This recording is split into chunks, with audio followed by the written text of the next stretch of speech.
Hello, I'm Dr. Asman, and today we're breaking down the injuries, fights, and medical scenes from Arcane. If you haven't heard of it, Arcane is an incredible new Netflix show produced by Riot Games, adapted from their video game League of Legends, but don't let that deter you. It is one of the most spectacular shows I've ever seen, full of beautiful animation, emotional storytelling, and some brutal fight scenes we're about to watch. Spoilers for the first 3 episodes that form Act 1. If you haven't watched it yet, it is well worth your time. This video is the first of my TV reaction series. Subscribe now and hit the bell icon for more like this. Comment below what TV shows you want me to react to. Let's start with the opening scene of episode 1. Clearly there's quite a lot of carnage from the battle between the Undercity of Zorn in their uprising against the utopian city of Piltover. Almost immediately there's this huge explosion and we see this man flying through the air and landing. That's some blunt force trauma right there. We see 2 little girls, Vi and Powder, who discover their parents' bodies. We're not sure how they've passed away, but it's likely from blunt force trauma when fighting the Enforcers from Piltover. Van has his own. Fast forward a few years, Vi and her friends Milo and Clagger are pulling off a heist in Piltover with young Powder in tow. They're in a posh penthouse, an inventor's laboratory by the looks of it. So Powder finds a mysterious crystal and yeah, that happens. It looks like they're not too badly hurt from the explosion, just a bit of shock, but we'll come back to this scene later. They grab the goods and escape, and a chase scene ensues through Piltover. One of the Enforcers trips on the bridge and falls into the river. From a height, the water can feel like concrete when you hit it at high velocity. The impact can cause severe injuries or even death, because it can break ribs and other bones that tear into the internal organs and cause severe bleeding. Some people might have a cardiac arrest from the shock on the way down, and if those don't get you, then the drowning will. The gang find themselves escaping down the sewers, which isn't great considering all the raw bacteria in the sewage and the possibility of infection from rat urine, for example. And then our first fight scene where the gang come up against Deckard and his crew. Vi gives Deckard a taste of their haul. Yeah, that could easily lead to like broken teeth, facial fractures like the zygomatic bone, maxilla. We see some beautifully animated slow motion. Vi gets hit straight in the face. We see saliva and blood flying out of her mouth. Milo hits one of the goons right on the nose. That could easily cause a nasal bone fracture and a profuse nosebleed. Both the nasal fracture and bleed can compromise the airway and be life-threatening. We later see a shot of Vi's bruised knuckles. A fist fight or other trauma can lead to swelling and bleeding that can take weeks to recover. It could limit the mobility in your hand and lead to long-term problems like arthritis. You might need an x-ray, a splint,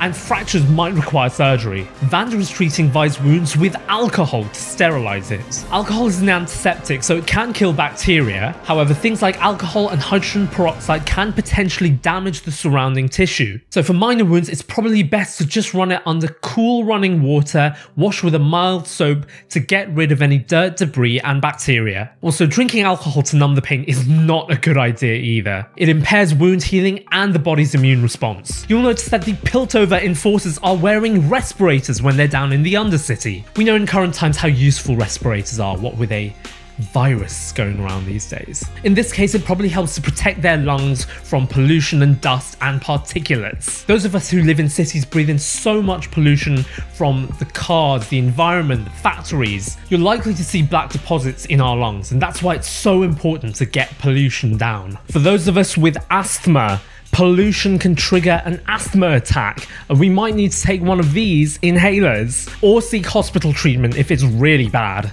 So this mysterious character has prepared a strange purple serum for our villain, Silco. We can see some in vivo scientific research being done, some animal testing using a mouse, and a poor unsuspecting cat. Clearly there's been no ethical approval from the appropriate scientific authority for this research. We'll come back to the serum later. Episode 2, let's go! So we are back at the laboratory explosion. Jace is the scientist and Caitlyn's parents are funding his research. The crystal explosion knocks Jace straight into a wall. Now that is a concussion if I've ever seen one. He hits his head, loses consciousness, and we go into a dream sequence. So a concussion is a temporary brain injury resulting from an insult to the head. Things like getting knocked out, vomiting, persistent headache, behavior changes, memory issues, or past medical problems mean that you should see a doctor immediately. There are a whole range of warning signs that indicate you should call for emergency help if someone has a head injury. The NHS website has some great guidance on this. In the dream sequence, we see Jason and hypothermia. Hypothermia is when the body temperature falls below 35 degrees Celsius or 95 degrees Fahrenheit. It can cause shivering, confusion, problems with your breathing and circulation. We can also see the frostbite setting into her fingertips. Frostbite typically affects the extremities. You can start feeling pins and needles before it starts to go numb. If the frostbite is severe and the blood supply is compromised, gangrene might set in and you have to amputate. For frostbite and hypothermia, the key thing is to seek urgent medical attention, get the patient to a safe and warm indoor place.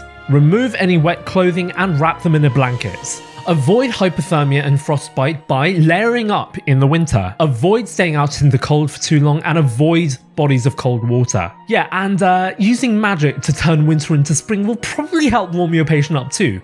You know, if the hospital budget allows for that. So Vi and the gang are laying low in the arcade after their heist, when all of a sudden a bloke comes crashing through the glass. In real life, shattering through glass is never as clean as it looks in the movies. In reality, huge shards of glass can actually cut and puncture parts of your body and even sever your arteries, so it's best to steer clear. Mate, there are less dangerous ways to make a dramatic entrance, okay? So this Piltover counsellor is allergic to nuts. You know, he could do with being a bit more polite and bit more intelligent, but he's definitely right in saying that allergies can kill. We have to take allergies seriously, they are no joke. If someone has a serious allergic reaction, you should give them an EpiPen and call the emergency services. Make sure you watch my short video on how to use an EpiPen to save someone's life. Here's that purple serum again. Silco gives it to Deckard and he turns into a monster. Would it be possible to make a serum like this in real life? Some of the intravenous medications we use do work pretty fast, like anesthetic agents to put you to sleep. And we do have some gene therapies available